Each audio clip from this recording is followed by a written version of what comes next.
Greetings, silver enthusiasts, and welcome to another episode of the Silver Chronicles.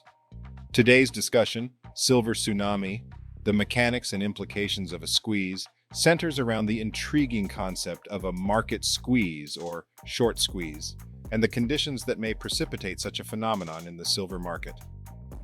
Setting our silver-coated time machine's time circuits to the 1970s. Our story begins with Nelson Bunker Hunt and William Herbert Hunt, the infamous Hunt brothers. Sons of a Texas oil tycoon, these two were known for their big bets in the world of commodities.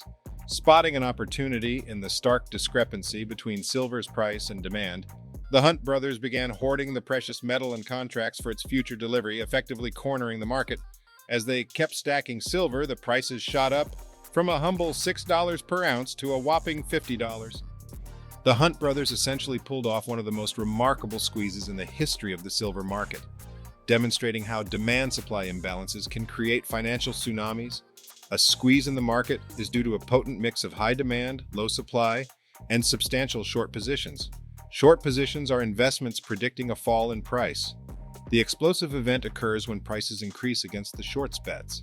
Short holders must cover, meaning they must purchase the assets they have shorted in order to stop losing money, inadvertently causing prices to rise even further. This dynamic is reminiscent of the recent GameStop squeeze, an event that held the financial world in its grip. Here is why a silver squeeze could happen these days. Silver's growing use. Silver is not just a precious metal, it's a crucial component of modern technology found in our phones, solar panels, and medical equipment. It is a resource that is being utilized at an unprecedented rate, outpacing its discovery and mining. Now, I want to introduce you to exchange-traded funds, or ETFs.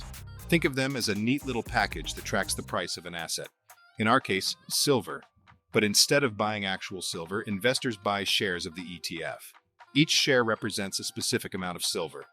So when you buy a share of a silver ETF, it's like you're buying a promise that you own a piece of a larger pool of silver that the ETF holds. But here comes the twist. These ETFs, you see, are essentially IOUs for silver.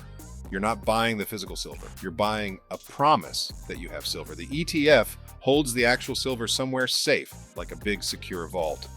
And you get a share that says, "Trust us, your silver's here." And then we hit a snag.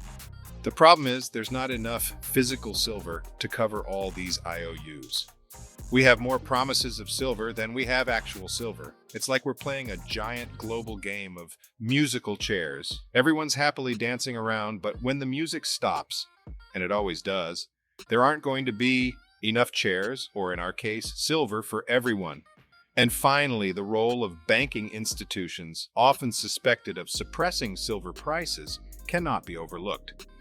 The delicate balance they maintain could be disrupted by the overwhelming demand against the backdrop of dwindling supply, potentially setting the stage for a modern-day silver squeeze. As we conclude today, remember that the silver narrative, filled with audacious chapters like the Hunt brothers' exploits and the looming possibility of a new silver squeeze, is still being written. These fascinating events are rooted in complex realities, including impending supply deficits, the uncertainty surrounding ETFs, and the decreasing influence of banks over silver prices, all of which could potentially trigger a silver tsunami. Thanks for joining us on this journey through the captivating world of silver. Don't forget to like, subscribe, and turn on notifications to stay in the loop. And as always, stay silver.